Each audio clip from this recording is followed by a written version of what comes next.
Welcome to Breaking the Chain. I'm Jacob. And I'm Cody. And we got like a lot of stuff to cover today. We've got Yeah. the whole Blitz conversation. We've got an LL conversation. We've got the callings, the battle hardens. We got our own like little pro quest going on and stuff. Like there's a lot to cover. This is a pretty jam-packed episode. A lot of different topics. Hmm. Yeah, we can start with what we did in Flesh and Blood. Now, do you want to start before I dive into my pro quest Yeah, experience? I mean, I'll dive really deep into this a little bit later in the episode, but like I've just been practicing for the pro quest. I've been to a couple armories. I've been on like Talishar every single day to like practice with people. It's like I've been practicing a lot. And I'm really excited, but Nice. we'll talk more later. Yeah, and for me, I went to two pro quests. One was an LL pro quest, and one was a CC. First was LL, and I brought Chain, which was, I think, a pretty good choice to bring to the tournament. Unfortunately, I didn't have a ton of experience with it, and that probably bit me a little bit. I basically, so I won my first game against a CC Mario deck, so not a lot of tough competition in that first round because my deck was just doing LL things and they were doing CC things. Round two was against it was against a Viserai, and here's how it went. I lost the die roll, first skill issue. So that Viserai went first, and they made 5 rune chants on turn 0, which is kind of normal for Viserai. They have so many ways to make a ton of rune chants on turn 0, and so they would become the Arc Knight and to breed the runes, which is just how it goes. My first turn was whatever, and then their turn 2, they went Cashin, Mordred-Tide, Deadwood Dirge, Sonata for X equals 6. So they got to reveal 9 cards and it got 3 hits. And they proceeded to deal 40 damage to me through Face Purgatory on turn 2. So that was cool. And I still almost won that game. I was actually pretty close to clawing it back on that game. So that shows how LL format is, which we'll get into a little bit later. And then round 3, I played against Starvo. And that's usually a pretty good matchup for Chain. However, I think I messed up how I was playing it, first of all. But then second of all, my first 3 turns of Shackles all whiffed. 0 hits out of those 6 cards. And then on turn 4, he played a Channel Lake Frigid. On turn 5, he kept it around, so it stuck around for 2 turns. Then on turn 6, went Starvo Crayons into Oakenold Fused with Go Again and Dominate.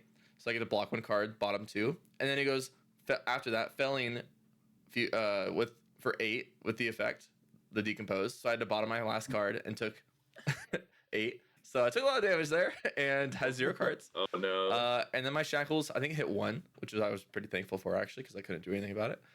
And then the next turn, he goes Starstruck for 10. And I basically do this weird play where I have to block 5 and hope I hit a 2-cost 6-power Rune Gate to do a crackback. And that was like the play I went for because I had Read the Runes in Arsenal, Art of War in hand, and like another Revel and Runeblood in Arsenal, Revel and Runeblood in hand, and like an Art of War that didn't block. And so I was like, okay, I guess I'll just use this to pitch for creepers to go like Revel and try to do like gate into gate. And so that was my game plan. I blocked 5. I didn't hit the 2 cost, and I was like, I lose. Like I conceded.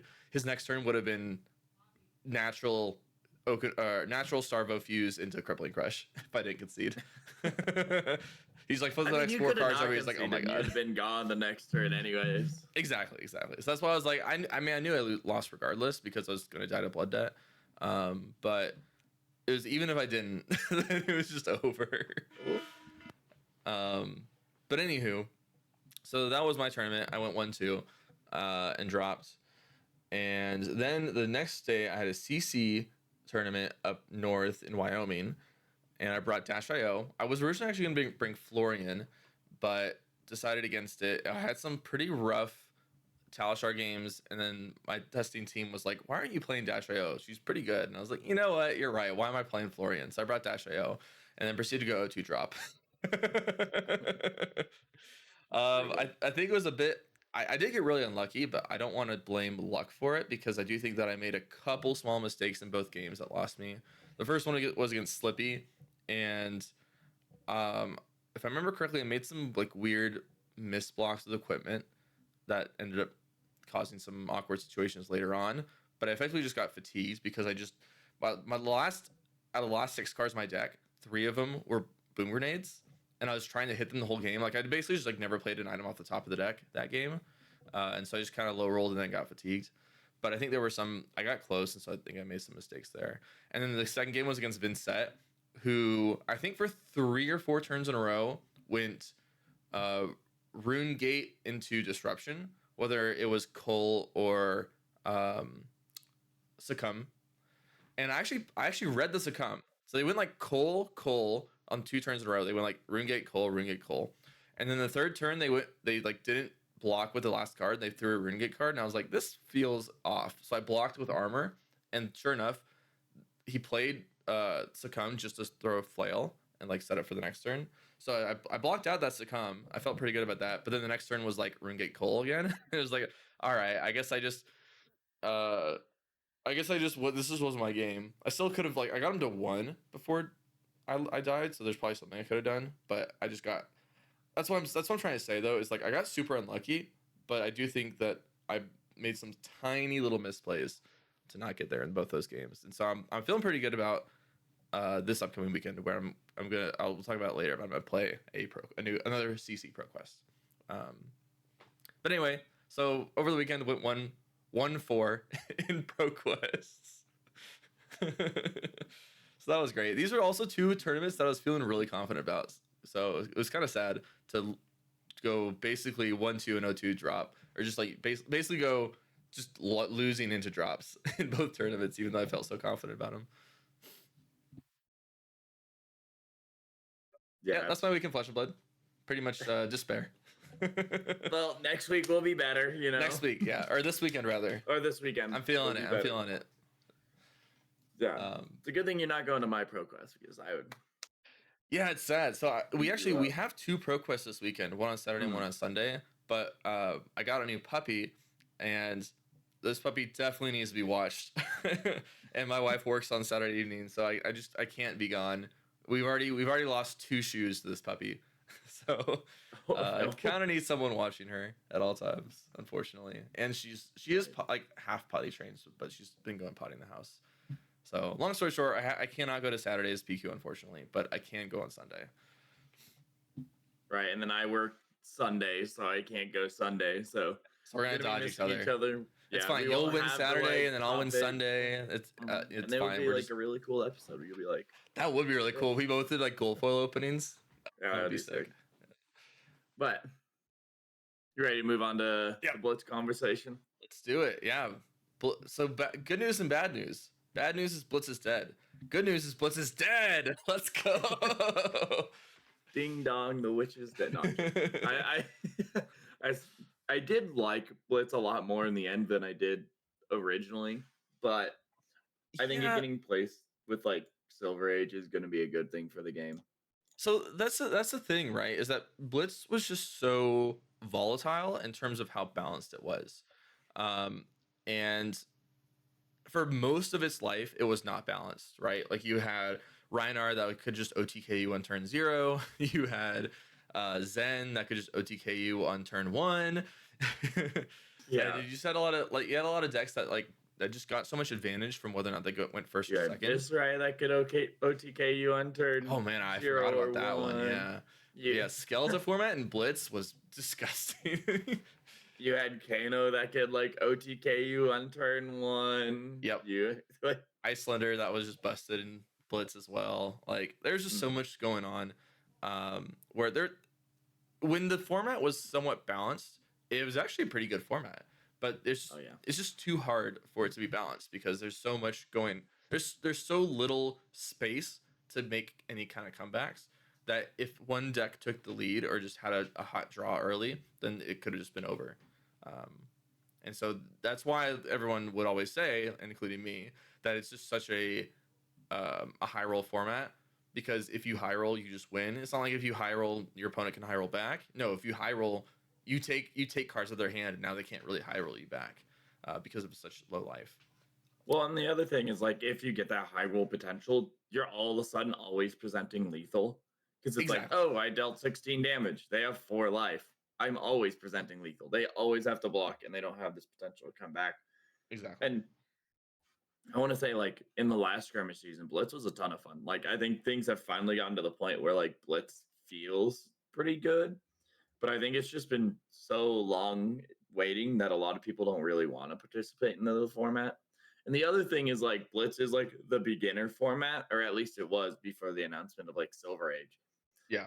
And it's the beginner format, but like you still have to buy the gems, you still have to buy all the expensive equipment. Like, oh, my like $1,000 deck went to $800 because all of my majestics, if even, like the Right. expensive stuff's like the equipment and like usually the one ofs in your deck, not necessarily the three ofs that you have. Like, okay, maybe $130 majestic, a $15 majestic here. So it's like, Yeah, and like that was the thing about it, right? Is that it was meant to be the introductory format initially because of the low life total and that therefore the quicker games. Because, CC takes on average 30 to 45 minutes.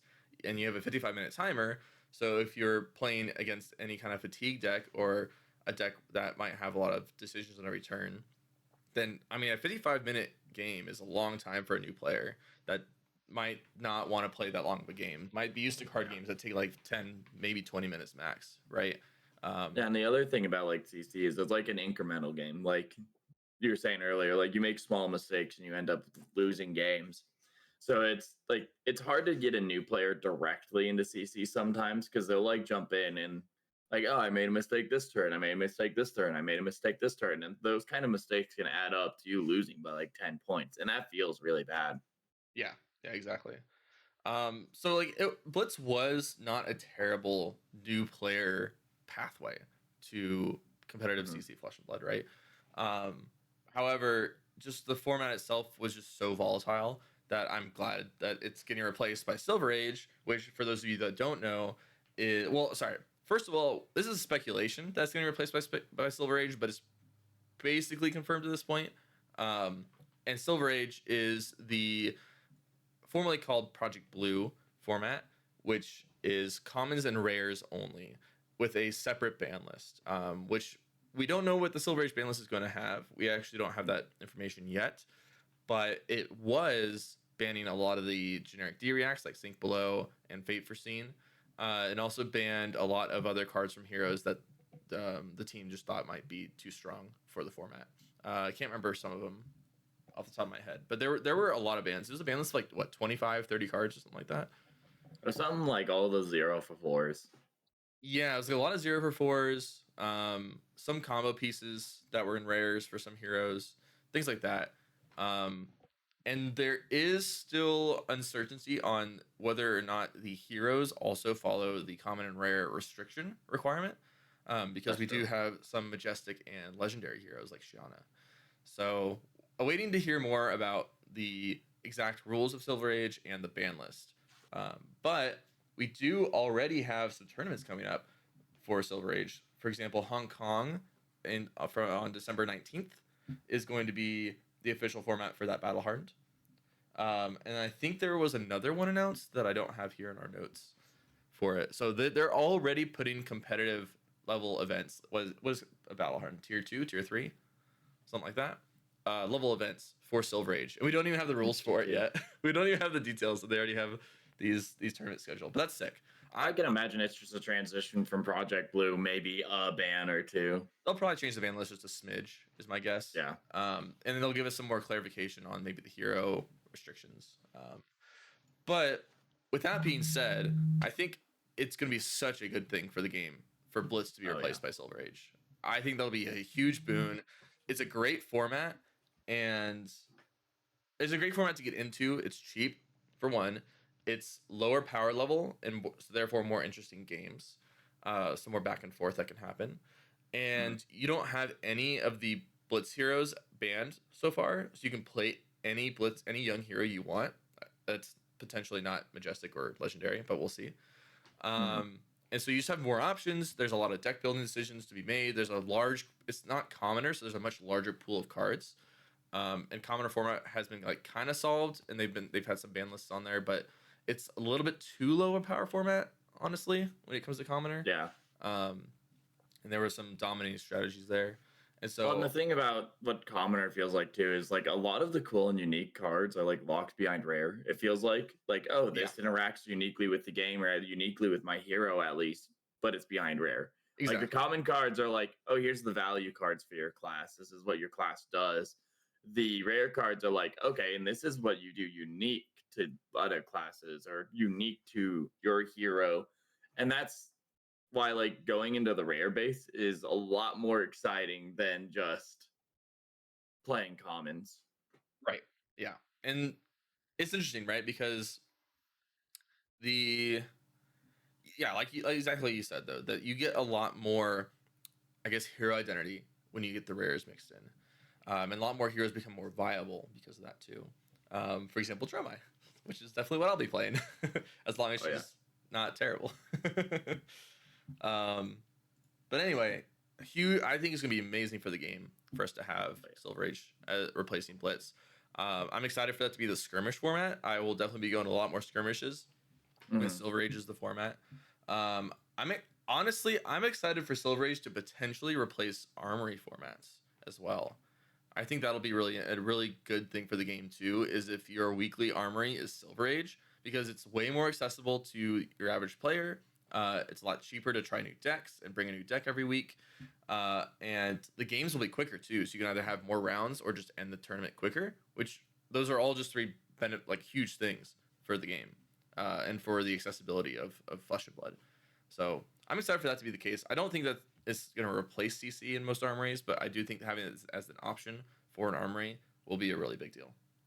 I want to say like the other thing is it's like really easy, especially if you're a newer or even just want to try a new hero. If there's like Silver Age as a format, like all of a sudden you can just go and like, okay, I'll spend like $10 if even. I'm sure you could like get up some local people. Like I know I have too many commons and rares, so someone hit me up like, hey, like, do you have these commons and rares for this Silver Age deck? Like I could practically build you it for free. Yeah, But exactly. it's something where it's like it takes very little effort for someone to just like jump into another deck just to see what it feels like. Oh, like oh, I want to try Gravy. Maybe I want to try Verdance. Like I've oddly enough always wanted to try Verdance, but it's been hard for me to pick up the cards and shift into that kind of deck. One like Felling of the Crown was so expensive, and all these other things were so expensive. It's like oh man, like I can't really go into Verdance without having to invest a lot into it. But Exactly. now it's like, oh, okay, like spend maybe a buck or two. Nah, I'll try Verdance out. Yeah. Then I can still play like my favorite heroes. Like I can still go down there and like play with Valda, Bravo. Yeah. No, Trying to think exactly. if there's anyone else, I think but it'll be interesting that in that fact. Like I put together basically a full common rare play set of every set. And so I'll have access to everything, which is sick. I'll just make a new deck every week because why not? mhm. It'll be so much fun. Oh yeah, I'm gonna close my blinds here because it's starting to blind me. The sun's starting to blind me rather. There we go. But yeah, long story short, but without yapping too long on this, I think it'll be great for the game. I'm excited for Blitz to be finally dead. And I think the format's gonna be really good. And that it'll stay pretty balanced because the offending cards can be pretty easily hit if needed. and the other thing that I find, and like one, you can hit with bans without having like worry about pricing. Yes.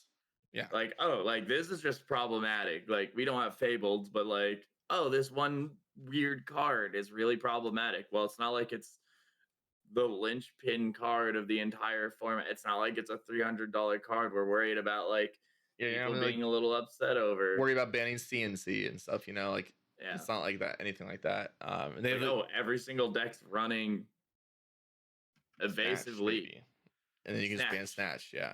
And like Yeah, it's like who something. cares if you ban Snatch? you know. Yeah. And like it is gonna be like I think it's super exciting too because like it feels like it's drummed up a lot more excitement than just the like kind of blitz lovers and like the commoner lovers. It's like I mean me and you are excited to like try and dive into like Silver Age and Project Blue. Like and Yeah. we definitely aren't like Blitz lovers or commoner lovers. So it's like something where I think a lot of people are really excited to jump into it. And I think that's really good on top of like it's already looks like it just looks so interesting. There's so many cool Exactly. things that could come out of this. You have such a large card pool, and all of the heroes at your most of the heroes at as your disposal. Like there's a lot of deck building options and deck building uh that you can do. You can bring multiple versions of the same hero, for example, like with all, how big the card pool is. So yeah, really excited for it. Yeah, so then we'll move on to another supplementary format, which is Living Legend. I was joking. I messaged I messaged Jacob after the CC or the LLPQ, and I was like, "LL sucks." And this was on Saturday. And I think was it on Sunday. I think it was on Sunday is when we got an emergency ban list, which was Count Your Blessings is restricted. And I think I heard something about it being only one copy amongst all colors instead of just one copy per color. That's how it works now. Yeah, which is really funny. So effectively banned. Zephyr Needle is banned, and Warmonger's Diplomacy is unrestricted. So now instead of only running one copy, you can run 3 copies of Warmongers, which is a huge change to the format, by the way. Because if you didn't know, the primary meta of LL is Rune Blades and Ninjas. It's just Viserai, Chain, kind of Briar, but Briar was not good, so it's really just Viserai and Chain, and then Zen and Ira. Those were the decks of the format. You had other decks that could kind of compete up there, but those were the primary decks of LL. And it's very clear that LSS figured this out before even the LL ProQuest this past weekend, and just decided to make an emergency ban that was effective on the 6th, which was effective on this past Monday. So these upcoming weekends LL ProQuests will already have this ban in effect. Now the question is, does this fix the format? So I heard a pretty valid comment from the Runaways podcast from Cody Williams on there, and he says something like, now the only decks you can play are decks that can run Warmonger's Diplomacy. Because they didn't actually ban anything in Rune Blades, they just added more Warmongers to stop them. Which is an interesting thought, right? Because the decks more themselves didn't get weaker, they just got more counterable by decks that can run Warmongers, and therefore might go down in play rate because of it. But if your deck can't run Warmongers, like let's say your Dash.io, or you are a Rune Blade, a different type of Rune Blade that doesn't want to get hit by Warmongers, and things like that, then you can't run these cards, and therefore if you run into one of these other Rune Blades, they're going to face the full power of the deck like it was before. So it is an interesting change to the format. And I also like the comment that he made, something about like LSS likes to hit LL with a hammer instead of a fine chisel when they make these ban lists, and just kind of see how it comes out. So I don't have any kind of prediction. I think that Zen and Ira are probably still okay, but not nearly where they are. Starvo gets a huge boost from this, because Starvo actually wasn't the best deck in LL anymore. He wasn't actually good until this came out. Yeah, like, he was just okay. Good. He was okay. He was playable. Yeah, it was. But it was actually funny. Because Brian and Mercy, 2 really good players in our area, were both on Starvo for the LLPQ. Which, by the way, I forgot to mention. Shout out to Aiden, who took it down on Viserai.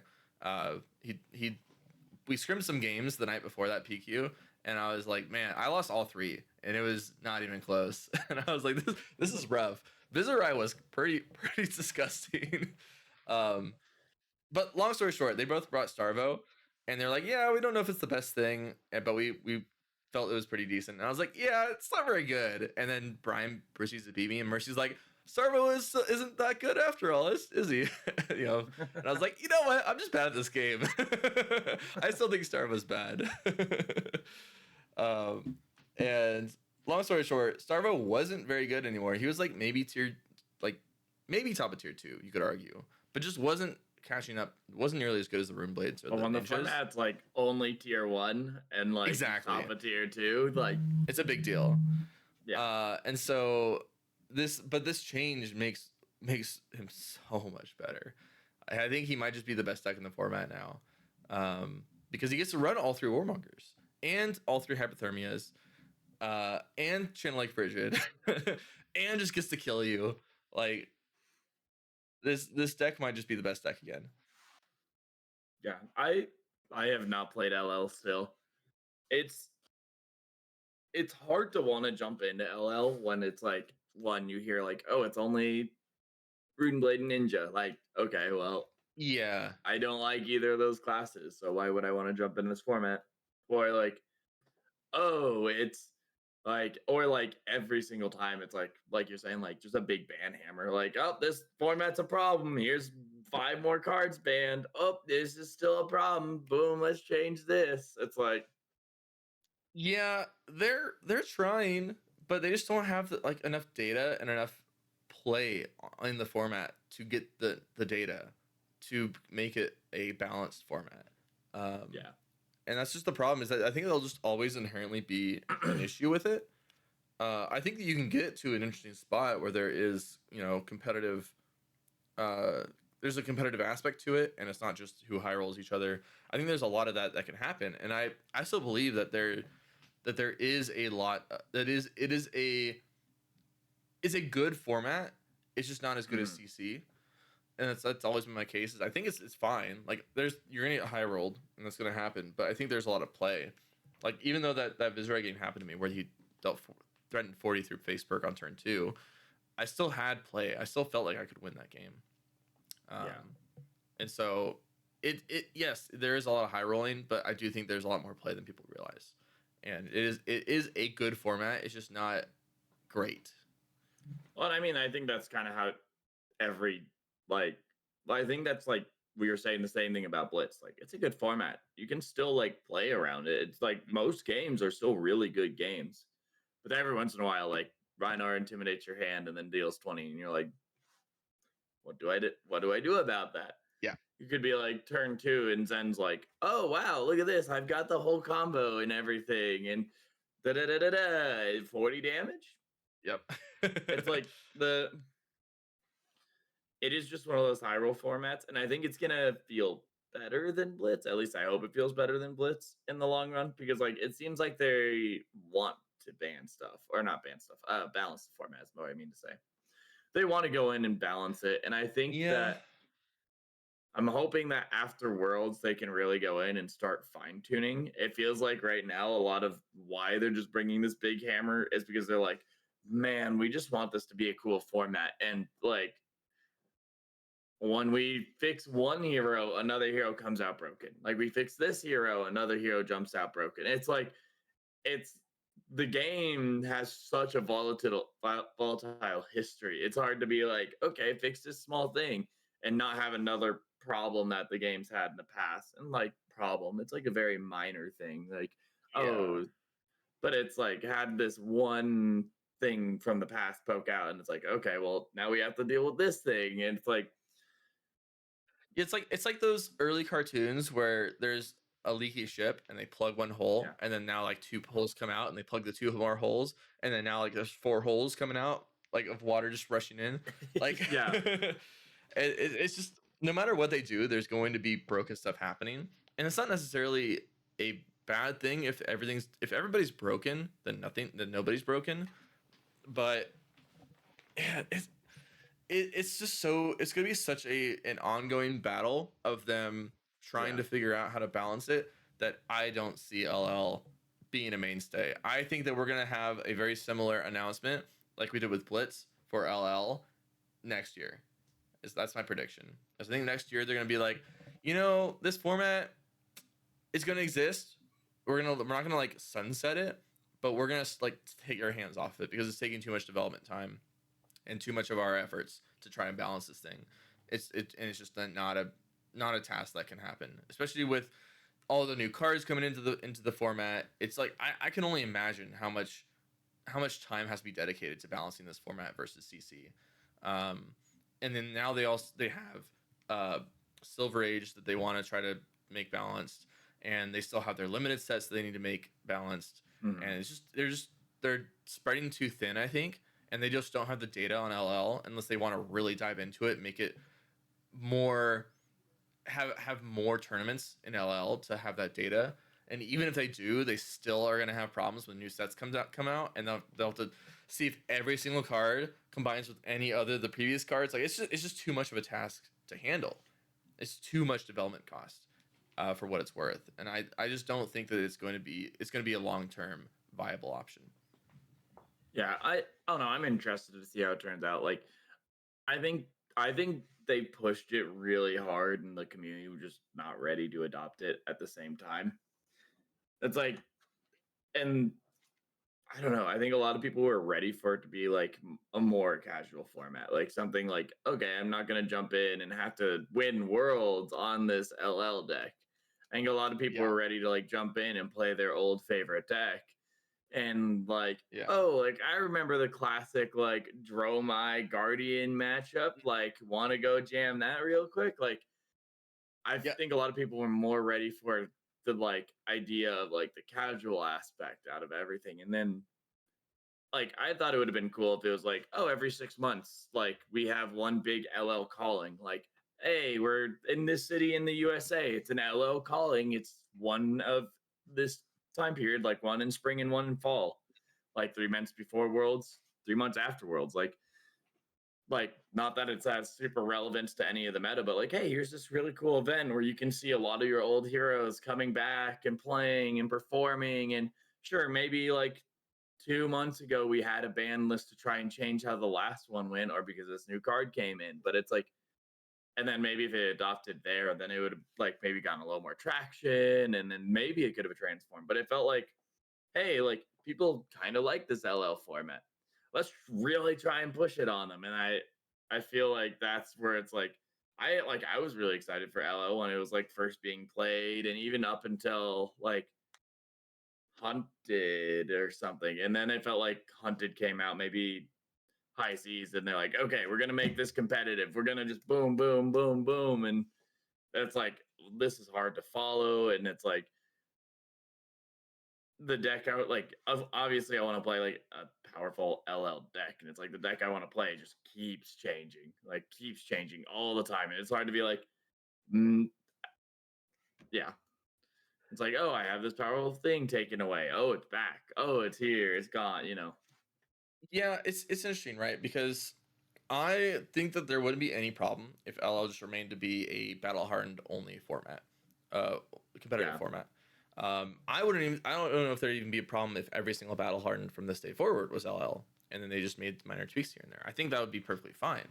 But the fact that it's it's callings and it's the world championship and stuff, and these, if there's anything wrong with the format, then there are pretty hefty consequences for it. That's where it becomes a problem, right? Um, and that it's just a lot more, too much to handle. So that's where I think like if they end up just you know scaling back and just leaving it at battle hardens or smaller events, maybe some skirmishes, and just like hitting it with a hammer every once in a while and just seeing how that changes it. That like people won't really complain. It's not a big deal. Mhm. But with it in the spotlight, with it taking such a forefront of the world championship, that's when these flaws are going to really start to highlight and really be a problem. And I think that they're going to probably quickly realize they don't want to do that again. is Yeah. basically what I'm getting at. Well, and they've put like not even just the world championship, but the entire event is like LL based. The calling is LL. And you can Yeah, tell people are not excited about that because the two battle hardens that are CC filled up the first 2 weeks they were they open. they literally had one battle hardened. It capped out almost immediately because it was the only major CC event there. They're like, okay, we'll open a second battle hardened event. Sold out almost immediately. The Yeah. calling, I haven't even bought my ticket yet. I looked and it was like there was 500 or 500 entries left, and I was like, yeah, I'll worry about it later. I'm not even concerned about it selling out. Like, Yeah. it's just it's Yeah. yeah. I think there's a very strong reaction to the format as well, And even though it is not a terrible format, I don't even before these bans, I think it was fine. You play one of the strong decks and you have some leeway um, into the other strong decks.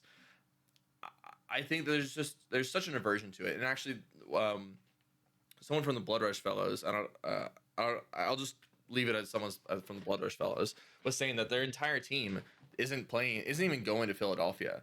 Like they just don't feel like they just don't want to play LL. Um, it's just not an interesting format for them. Some of them showed up there with just like things they threw together that morning, just because they were like, yeah, we weren't even gonna play this tournament. We just decided why not show up, because it's like right down the road from us. But otherwise, they're just not. It's not an interesting format for them. They're not looking forward to playing any games of it. Um, they're not looking forward to practicing it. It's just not interesting to them, and therefore they're not even going to Philadelphia because of it. And I think that's going to be the same thing with a good handful of people. There's going to be a lot of people that just don't even want to go to Philadelphia because either they can only play the Battle Hardened for CC, or they can't even play the Battle Hardened anymore for CC. Like they're forced if they want to play a bigger event. You want to play LL, or you're gonna play a bunch of side events. Yeah, which honestly I've thought about just playing side events. Yeah, because I'm going regardless. Like I'm not gonna miss out hanging out with the team and doing the whole world champion experience because it's so much fun regardless. So I might even just do a side events. It depends on how I feel about Living Legend if I want to play the calling. But I might even decide when I get there. I might not buy the ticket until I arrive. I decide once I'm there, like, do I feel like playing Living Legend or do I feel like playing a lot of side events and getting tickets and just hanging out? So, anyway, to summarize that, Living Legend, they made an update. We'll see how it goes. I don't expect the format to really get better from it. I think it'll just be different. And there's a lot of negative sentiment toward the format, and I don't expect them to put this much emphasis on the format going forward. Yeah, and I think we brought it up. Like, it's gonna be a cool and fun format. It's just, I think putting it as the spotlight format and the only real thing you can play at Worlds, I think is a lot of pressure for a undercooked format. Yeah, I agree. Like, I think it'd be cool if we got more callings and battle hardens. Like, maybe and maybe you don't want the calling, but even if we got more Living Legend battle hardens that were streamed, that'd be sick. That'd be so cool. But we haven't gotten that. We really haven't gotten a lot of Living Legend. Like, we had maybe a couple callings at the beginning of the year that are irrelevant now because none of those cards exist in the format. It's like, yeah, we also had a battle hardened recently that had a Riptide make top 8. I think there were 60 players and a Riptide made top 8 of a Living Legend battle hardened. So it was the same Riptide that won a ProQuest Plus or something like that the day before. And so it's just not a lot of interesting things happening in the space. So yeah, we'll see how it fleshes out. But I expect us to get some update from the team post Worlds. Yeah. Speaking of callings of Battle Hardens, we actually had a good handful this past weekend. So we'll go over those really quick before going over the meta. So first we have Majin Bay winning Battle Hardened Sonoma on Verdance. Top 8 of Sonoma was 1 Syndra, 3 Verdance, an Arachne Huntsman, a KO, OG KO, a Florian, and a Dorinthia. And the finals was Huntsman versus Verdance, and Verdance took it down. I mean, shout out to Majin Bay, but I want to say shout out to Taylor Morrow for bringing Huntsman to second place. Like, yeah, we'll get into Huntsman. No one could have ever imagined. We'll get into Huntsman in a minute. Apparently, Huntsman's actually relevant now. So yes, that was crazy because I remember hearing about that. I'm like, huh? What? Wait, who? Huntsman? Did they mess up? Was it Slippy? Yeah, was it Slippy and they did the wrong icon? Like, what happened? Yeah, yeah, that's wild to me. There's another battle hardened in Osaka. Top 8 was 2 Gravy Bones, 1 Florian, a Kano, a Syndra, 2 Kasai, and a Verdance. And finals was Justin Koo on Gravy versus Kazuya Murakami on Syndra and Justin Koo won. So Gravy Bones won that battle hardened. And then we had Colin Hamburg. And we have a meta breakdown for this as well. There were 584 players for this calling, which I think, if I heard correctly, is the largest calling so far, which is really cool. I mean, I wouldn't be surprised. It's really cool. And like, it's also in Hamburg, Germany, where they Yes. haven't been able to host like competitive The events. home of the hamburger, by the way.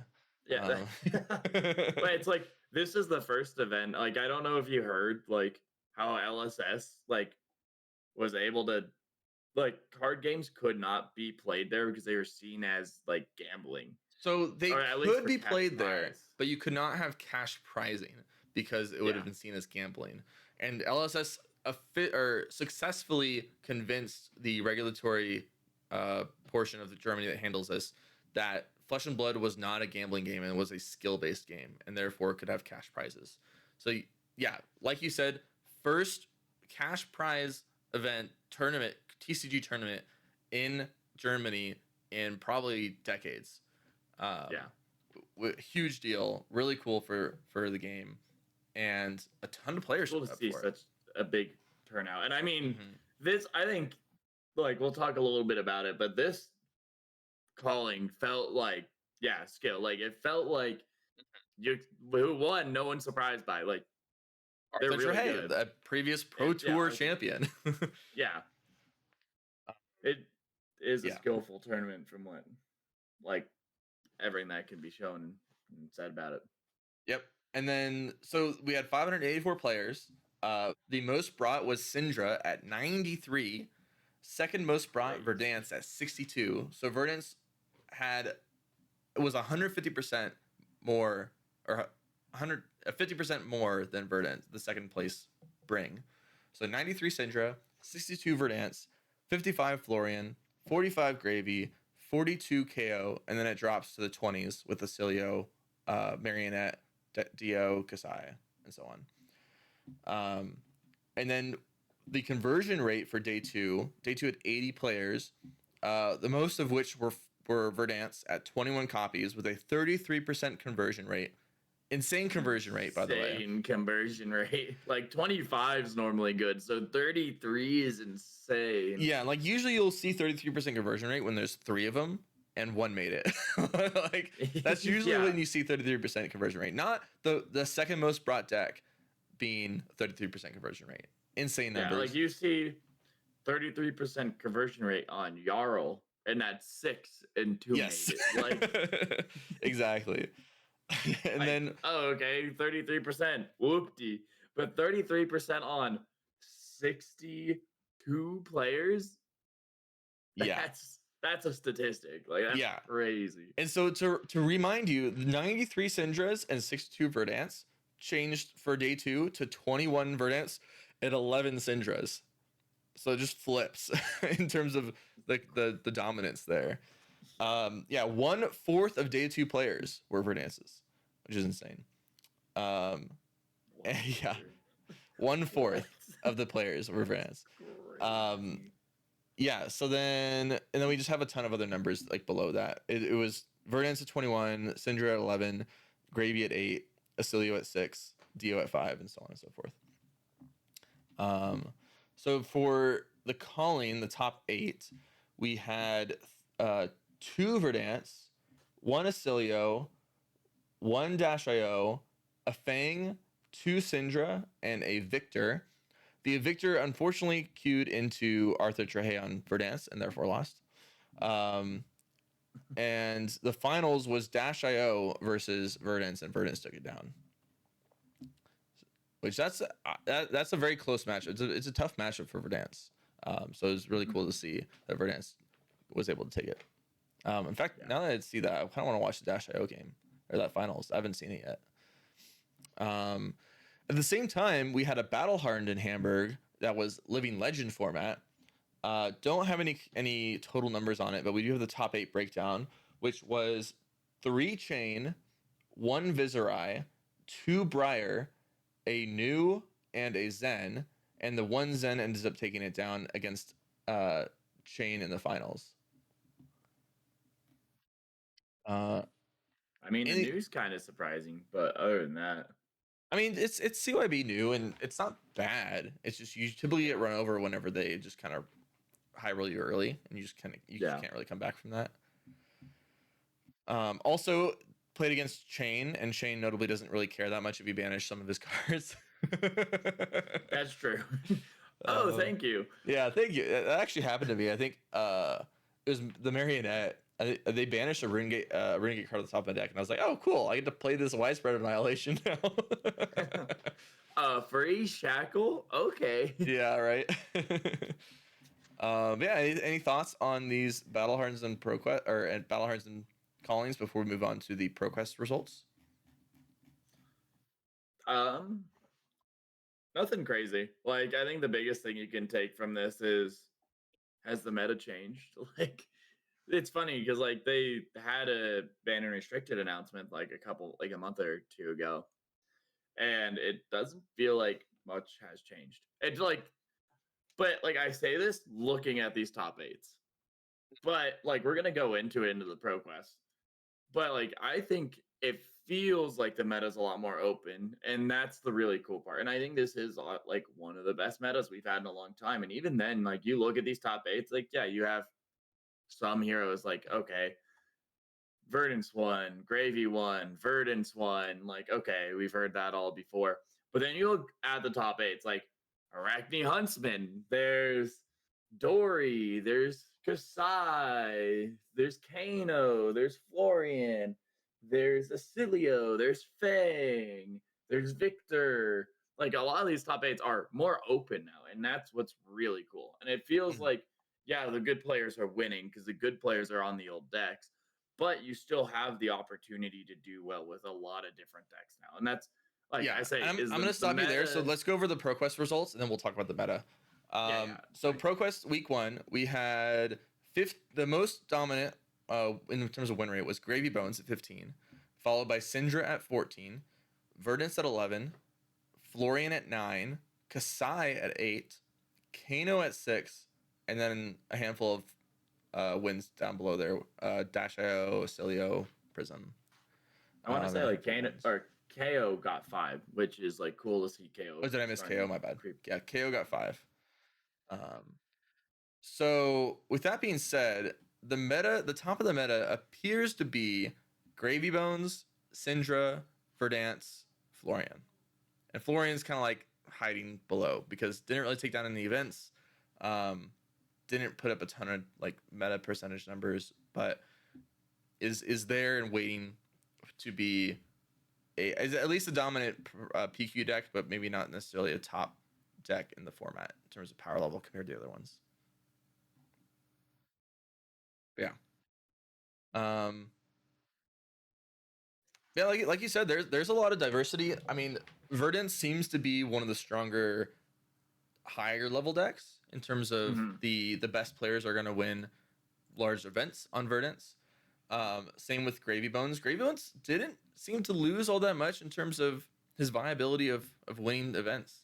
Definitely has a much worse Syndra matchup and aggro matchup, but still doing gravy things. Still can do the exact Yeah. same plays if they find their tipbles early, right? Like they can be the exact same deck they were And before. like even then, if they don't find Tipple, they still have like like he's still a strong deck. He still does like Conqueror of the High Seas. He's still like he's Still an still ally deck. very very powerful and still an ally deck, and it doesn't have Phantasm, so you have to kill the allies, and they can still create rum, and they block better now, which for Valda is a very sad thing, but it is like you still get to do the broken thing. You just don't get to look through your entire deck to do the broken thing very fast. Yeah, you have a little bit less And tech velocity, as they say. yeah, Um, so you find the conquerors a little slower, things like that. But not it doesn't seem to be too impactful in terms of not being one of the best decks. yeah, yeah. It feels a lot more open than this chart, I think, makes it look.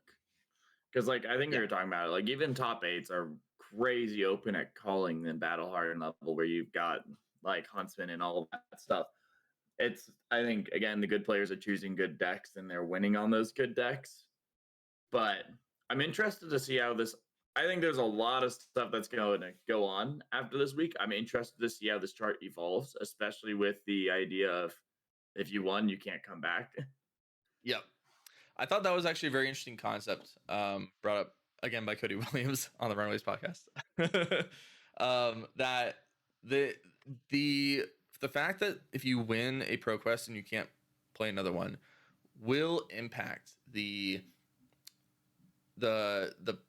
pie charts going forward, because for example Kano players, the best Kano players are kind of few and far between, right? So this Kano, this chart, the number of Kano wins is going to inevitably go down week by week, um, which is super interesting to think about how these pie charts are very much influenced by that change.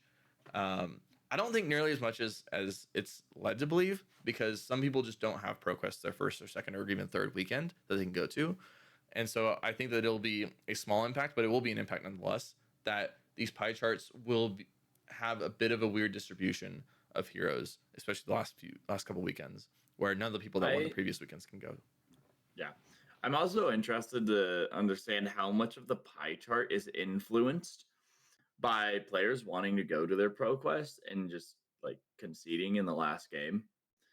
Because like pro quests are kind of my competitive level. And if I could go to a bunch of them, if it was like my very first pro quest, I'm like, oh, I can go to like 5 around here. And it's my first pro quest, so I'm in finals. Like I'd definitely be thinking like this, like I don't go to callings often. I don't go to battle hardens often. Like, is it actually worth winning this and then just losing my schedule for the next 3 weekends in my competitive season? That's a little tough. And that's why I'm like, Yeah. I'm wondering if that also has a little bit of influence over. I like it's hard to say how much influence, but I could definitely see like a lot of like the Gravy, Syndra, and Verdance being like they made it to the top 2. And those people playing Gravy, Syndra, and Verdance are the decks that want to go to the next like pro tour. Right. And you do the like haha shake hands, like kind of concede, let them go to the pro tour kind of thing.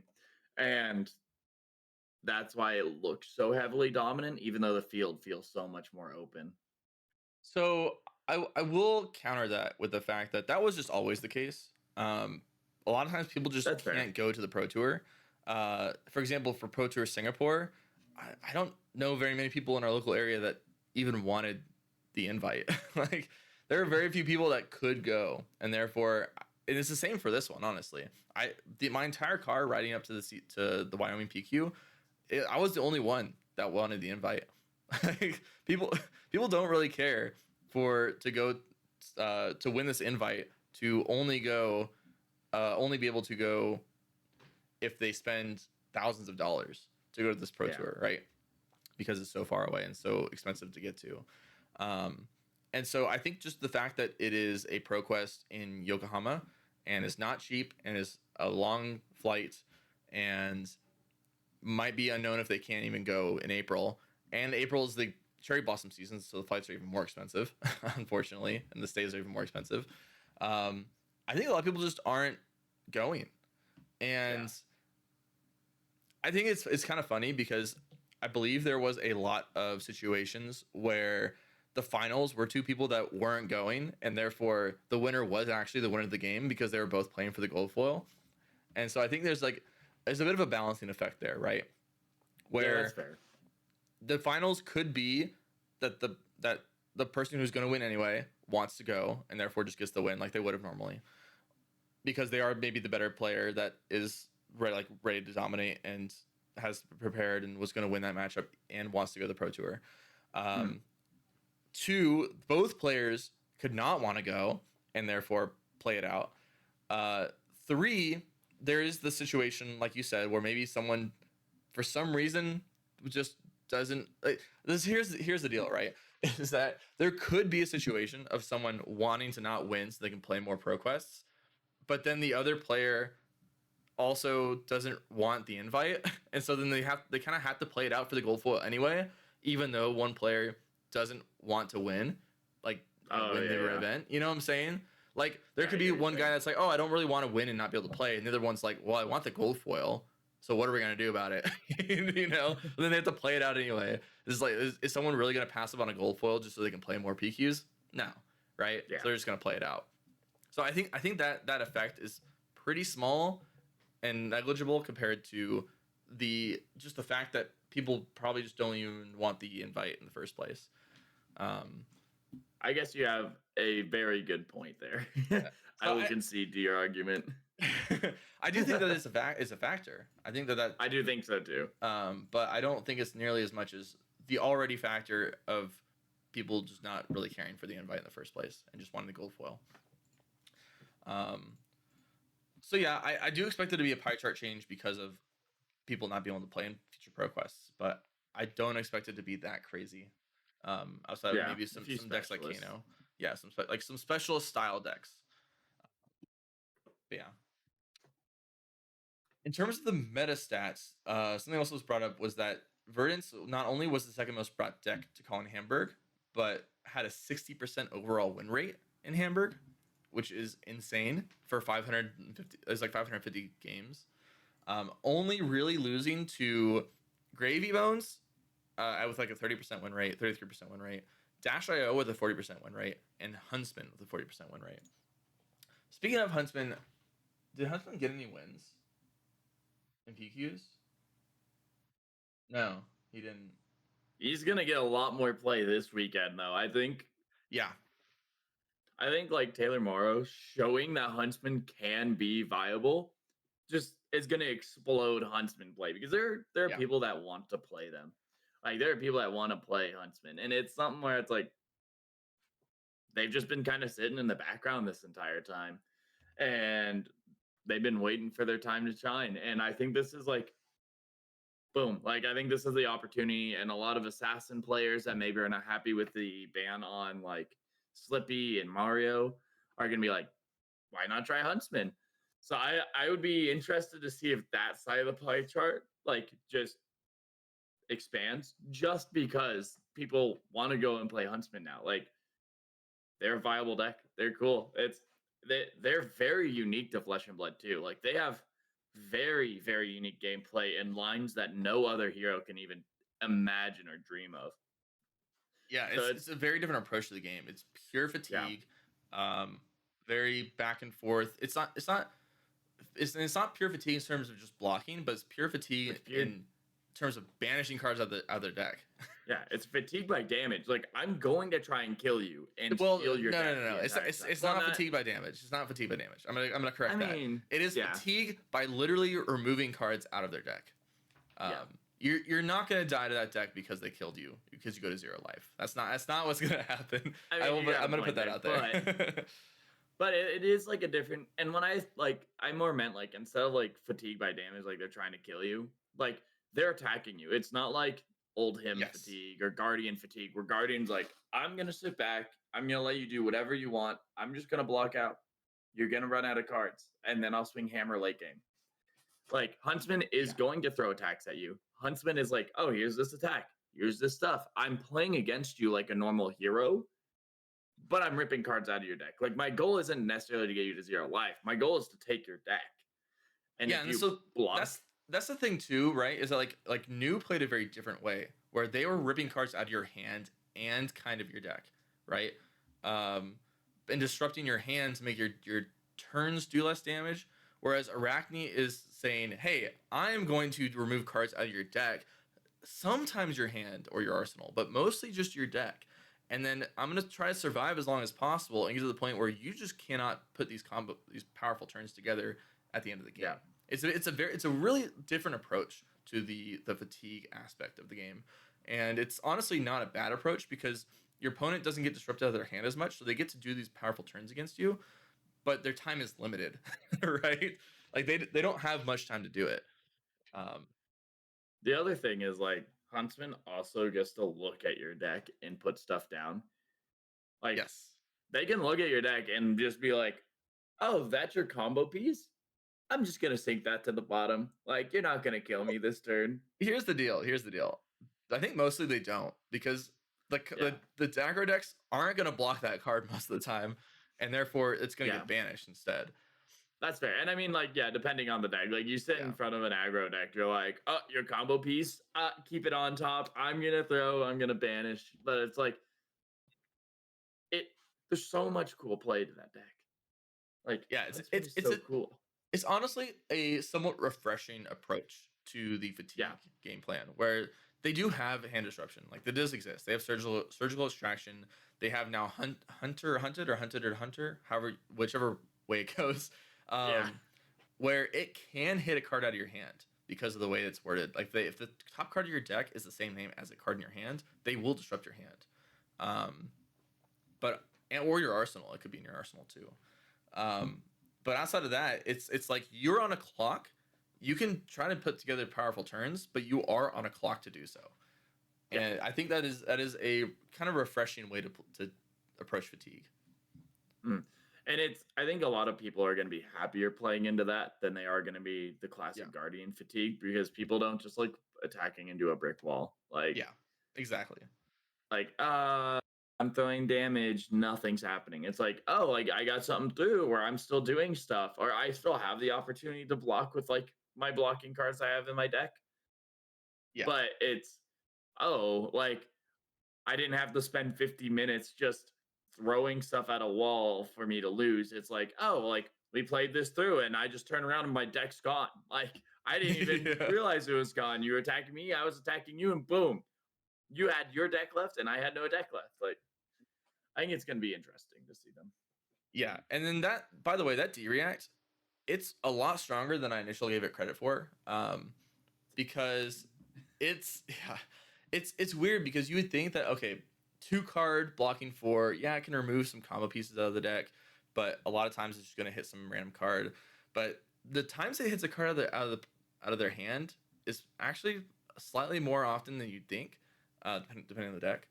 And the fact that it'll get you 3 silver almost every time is a big deal, because not only is that 1.5 extra health from recurring equipment, but usually it's recurring the helmet, which is adding additional fatigue to the deck. And then the helmet is usually recurring itself. So it's like this feedback loop of Arachnia now has silver. Didn't usually have a lot of silver before, but now actually really has silver. It can buy back the equipment. It adds a lot of play to the deck too. Going from like, I might hit 4 silver this game, to be, 1 card will get me 3/4 of what I used to get. Yeah, like they're getting pretty often 10, 12 silver. Which is a big deal. I mean, and you get 1 Graven's Call. So like, okay, so from 10 silver, you have 4 silver going back into equipment, or 4 buybacks of equipment, because you have 8 silver left. Like, that's 4 extra health. That's maybe 4 extra banishes, which is more silver, or even go again on a super aggressive turn. Like, you can do crazy things with this deck now, and it's really cool. It's really cool. Yeah, it's a very interesting deck. How strong it is to be determined. It definitely has. I don't know. I'm not sure how polarized necessarily the matchups are, because it probably just straight up loses to Grave. Actually, we might be able to see. I'm curious. Let's look at the Talishar stats, which are not going to be the most accurate, but will at least give us an idea of how the deck is performing against other decks. I'm just curious about how polarized it is, really. I'm even trying to pull it up on that Blazing. Honestly, it's kind of polarized, I suppose. It's not that much. It's like, it looks like a lot of 40s and 60s. So like, it has a 62% win rate into Dash.io, but a 34% win rate into Syndra. So that's a bit kind of polarized. It's a 40% into Fang. It's a 30% into Florian, 30% into Gravy, 60% into Iris, 60% into Jarl. It's actually got a 57% win rate into Kano, but I kind of doubt that is accurate. It's like a lot of 40s and 60s. There are some 70s here. Yeah, from what I can tell, any deck that's just like insanely aggressive is fine into Well, Dash Fine is into not as fine. Arachne. That's a different. That's a different story. Different though. Yeah. Because you just go classic fatigue of blocking out, and if you keep a card, you also rip cards, which is stronger in the Dash IO match than any other match. But Katsu also like, has a tough time for what it's worth. also, Florian has a bad time into Arachne. Apparently, No. It's the opposite. Well, I'm looking at Fab Blazing, and on Fab Blazing, they have a 30% win rate. I'm seeing the opposite. I'm seeing Huntsman has a 30% win rate into Florian. Sorry, that's what I meant to say. Okay. Yeah. Huntsman is not good into Florian. Partially because you just accelerate their decompose. Yeah. And they can damage stack you and say like try to create your hand, idiot. Yeah. Good luck with your boots hitting. And they also have the prevent 2 boots, like. Right. It's interesting, right? Because Huntsman has an overall 51% win rate on Talishar. And it's a lot of 40s and 60s. So it's not that polarized, which is where you want it to be, right? And it makes sense because these decks can just have strong turns that get over your defenses. You don't have a fridge of armor. You have an accumulative fridge because you're getting armor back, but you don't have just like 8 armor up that you can block a large turn with, right? So your opponent, you can, on hits are achievable against you, is what I'm trying to say. And you aren't disrupting the hand quite as often, so these aggro decks can get you. But if you can successfully defend out, then yeah, you'll fatigue them. But long story short, deck's not bad anymore. It used to be the meme deck of Flesh and Blood. It was like, oh, you're gonna play Huntsman, good luck. You have like one good matchup. But now it's actually a viable option. It's got an overall 50% win rate, which is pretty cool. Yeah. It's gonna be cool to see Huntsman because I don't know, I always liked them. Like, I played Huntsman when Huntsman came out, and it's the only assassin I've ever actually spent time playing. Like, I played them for like a month and a half, which was cool. And I won an armory way back when on them, so that was cool. But it's gonna be cool to see them really start showing up. Yeah, I agree. Sorry, who would have expected the hero we like really dove deep on was Huntsman, you know? I mean, it's the most interesting dark horse, right? Like it is really is a dark horse deck by definition. It had 0 PQ wins, but it's putting up decent stats. It actually has some okay stats into the top decks. Like, it's not bad, and it beats a lot of other stuff. Like, it's not completely polarized. It's got a pretty even matchup spread. Just overall a cool deck, a cool option. And you will win ProQuest if you bring this deck to a ProQuest. Like, you'll get there. Even against the decks that you'll be bad against, you'll just get there sometimes.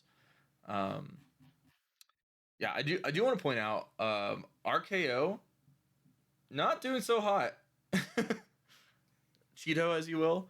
I heard a lot of hype for this deck. It got 0 ProQuest wins. There were 6 copies in Calling Hamburg. 1 made day 2, and then didn't make top 8. So yeah, this deck's I don't really understand the hype around it. I think the biggest thing too, I heard a lot about Florian being the quote unquote unwinnable matchup for it, and that the other matchups were all fine. And yeah, there were a good number of Florians there, but I don't know. I think the deck's just bad. I think it's just been overhyped. I don't know. Part of me feels like people just don't know how to play into it because I mean, I think the cool thing about RKO is you have to play the game very differently. Where a lot of Flesh and Blood is I receive damage to throw damage. You have to play a lot more considerable or a lot more managed. You have to be okay, I can't just take damage to throw damage. Because if RKO gets too big of a life lead, all of a sudden they're getting insane value. I took 10 damage to throw 10, but then they blocked, or to throw 16, but they blocked 8, so they're 8 life ahead, or they're even 2 life ahead. It's 2 turns of them being 2 life ahead can be insane value for them because they block 8, throw 10. So it's I think it's the idea of you have to change your game plan. You can't just take damage to throw damage. You have to be able to block and still respond. It's like you're trying to incrementally bring them down because their cards are only good when they're ahead. I'm trying to look up while you're talking there. I'm trying to look up the RKO that did well. I guess they don't have like Yeah, a live blog that I'm able to. try and find it. Yeah. Yeah, that's I don't know. Like I've played a couple RKOs and like I could tell that the like cards were more based on having more life. And it was somewhere like took a more measured approach. And it was one of the few heroes I'm pretty happy with, like blocking with armor early, just to make sure I don't fall far behind and then respond. And then there was a point where I ended up getting like 10 life ahead, and it was really impossible for them to come back because, like, oh, they take all the damage to try and respond. And like, sure, I'll take all the damage, but by the time you get back to your turn, you're going to be at lower life again because like now I'm on the aggressive side and I'm doing this value, and you just can't block all this. And especially with like some of the way, like I guess if you're a little bit more aggressive, if you're defensive, you never want to be lower on life. But like if you're a little more aggressive, you can turn around and like, okay, I'll go like 2 below. I just need to guarantee I deal 2 damage this turn. I need to hit you. And I mean, that's kind of how I Yeah. see RKO. I haven't had any problems into it, but I could definitely see it being like a play style, like an experience. Like, okay, like, and especially if you're going from like any other regular Flesh and Blood deck to RKO, I could definitely see it being like a, oh wow, like this is interesting. Like, how do I play this? Let me take some of his damage. I'll respond. Oh, he blocked. Oh, he threw 10 off of 2 cards. Like, sometimes it gets crazy like that. But I might also be not understanding the whole situation. But it's hard for me to understand the hype because like I just haven't experienced I get like So an RKO yet. the hype is that if your opponent decides to play like a mid-range game with you, you are gonna come out ahead. Yeah. Because you get to block pretty well and you send some really good value cards back, right? Like you get to do like block 7, like D reacts +3 block, and then send mocking blow, pitching a blue, you make another vigor for the next turn. You get to do this like you get to convert your hand for like 18 or 19, right? Is the idea. And so you have some really good mid-range plays. So I think I might have the list here in a second because the guy who did the best at the tournament is hosting in the purple chat. So I was trying to find it. But anyway, long story short, you get some really good value if you get to play this mid-range game with your opponent. But yeah, like you said, once you fall behind, you're behind. All your stuff's turned off. You really have to like give your armor early and like put your fridge up so you can just stay ahead in life, and things like that. You have to like run Sigil of Solace so that you can like after turn 0, if they leak 1 or 2 damage, you get to make it up, right? You have to do all these really weird things that are not feasible to do all the time. Oh, here it is. Okay, I got the list. So Florian, his name is Florian Cox, something like that. I feel like I've heard that name before. On Fab Blazing is showing that he had a 70%, 72% win rate overall for the calling. Was likely the one Cheeto that made day 2. Day 2. So the list looks fairly standard so far, except it has 3 red Fiddler's Green and is running red looking for a scrap, which has been kind of standard. It's on blue Nimby, and that's pretty much the craziest things about it. It has some arcane compliances. It's running E-Strike. It's running Arg Smash, which has become a little bit more common in the deck. And then it has some of the big 2 for 8s like Swing Big, Strove Strength. Has running CNCs. So pretty standard, but it's running Fiddler's Green, which makes a lot of sense. That makes a ton of sense. Yeah, and then it's not running blue looking for a scrap, which I've seen in some lists. It's not running that at all. That's really interesting, actually. So it's just like it's a good mid-range deck is basically where it sits, but it's just Right. not doing anything particularly special. And I think that the onus is a lot on your opponent misplaying into your deck strategy for you to really gain an edge. Anyway, that's my spiel on Cheeto. Is there anything else you want to talk about this meta right now? Or do Let you want me to go into our pro quest? let me look back here really quick. Okay. So Syndra's such a good deck. I think I still Yeah. think that's like one of the best decks in the format right now. I know there's a lot of hype around Verdance, and Verdance is very good, but I think that it's more of like the top players are picking up Verdance and doing really well with it, because it has a lot of play even into its bad matchups. What else? What else? I think Dash IO is still very good. I'm looking at this Colin Hamburg top 4, and yeah, I don't like Florian, but pretty much everything else up here, I'm really happy into. So I'm still big on Dash IO being a really cool deck, and even made finals of Colin Hamburg, which is sick, and proves that point. For ProQuests, I'm a bit surprised by the dominance of Gravy Bones. I thought Syndra would be the most winning hero because it's a very I don't want to say it's very easy to pick up and play, but it is definitely one of the simpler decks to pick up and play, and it is just very strong.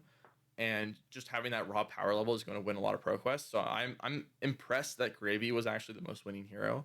And I expect Syndra to maybe be more up there as ProQuests go on, because it's just a solid deck and there's not like a ton of counters to it necessarily. It's just a lot of 55%ers into it, things like that.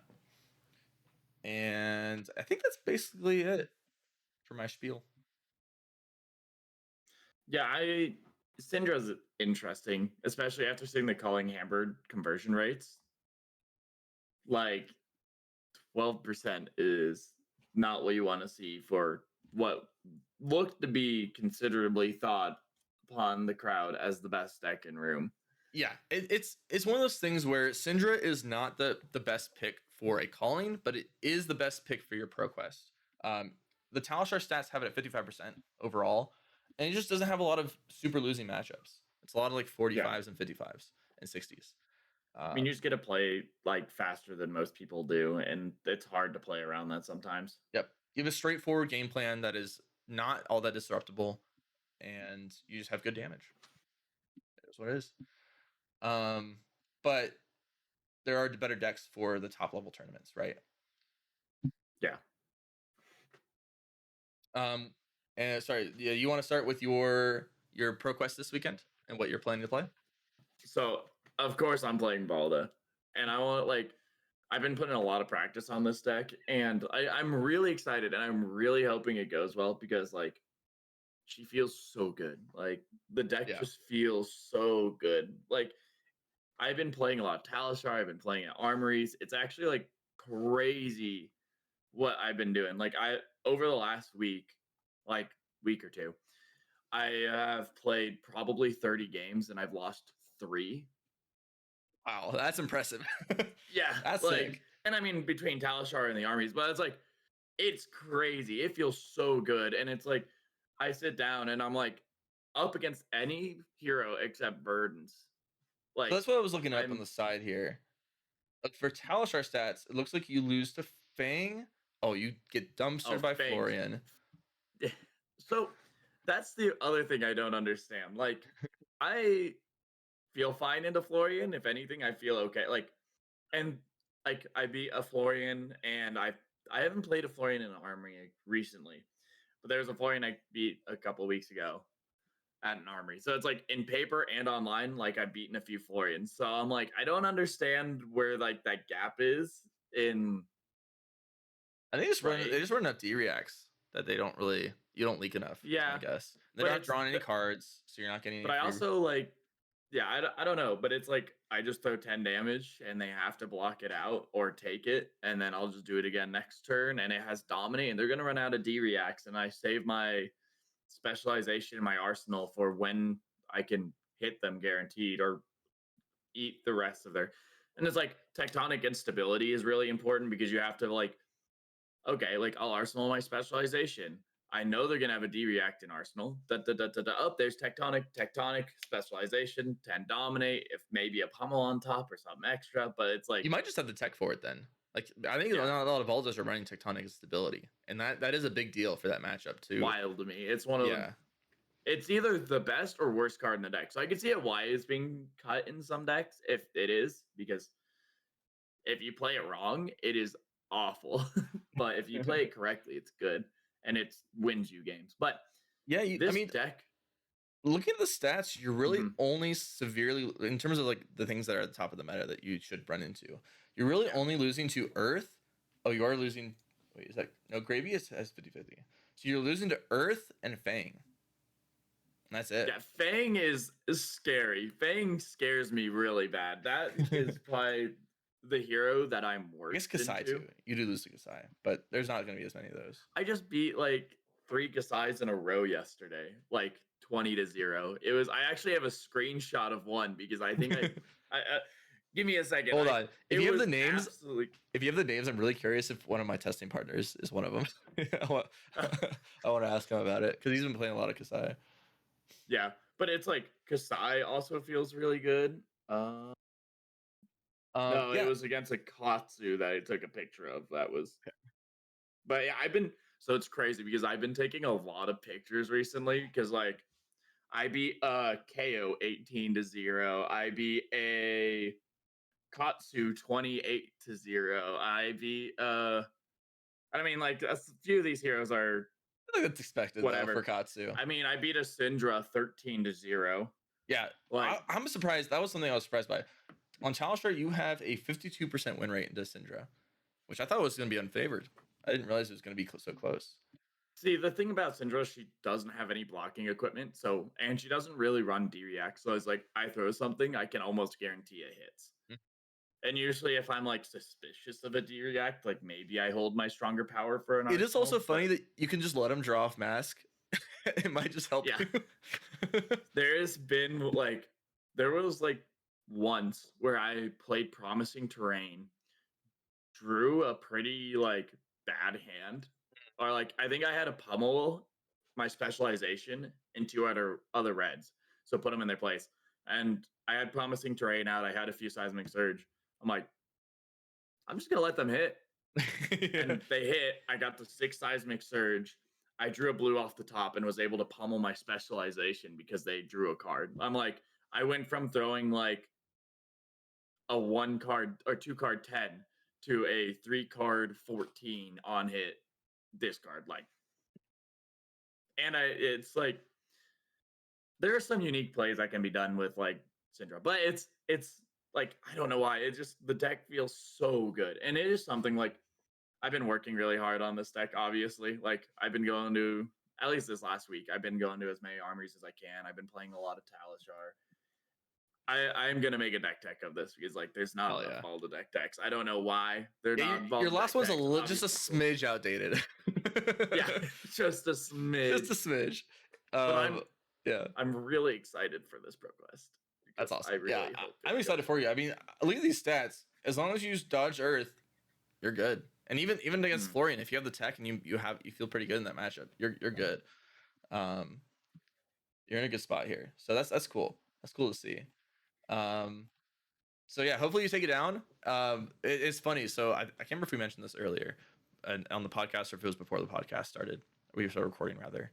But you're playing the Saturday ProQuest, and I'm playing the Sunday ProQuest. So we're dodging each other, which is cool. Yeah. So the hope is that next week we have 2 gold foils open on stream. I don't know. I can't cross my fingers. There we go. That'd be cool. That'd be really cool. I'm hoping for it. But yeah. So you're playing Balda. You're gonna win. That's pretty cool. I'm playing Dash.io on Sunday. I'm gonna win. So that's pretty cool. Yeah. I'm gonna hit all my boom grenades off the top. I'm gonna hit triple pounder into my Florians. Turn 1, turn 2, turn 3. It's gonna be sick. Yeah. When we come back next weekend, O2 drop. Yeah. Like O3 drop. I wouldn't be surprised with how last weekend went. But yeah, no, I'm bringing Dash.io again. I still think she's extremely strong. I'm looking at these ProQuest wins, and it's only Florian that I feel bad into. If I go look at the stats on Fabre, it might be a different deal. I should have looked at this already.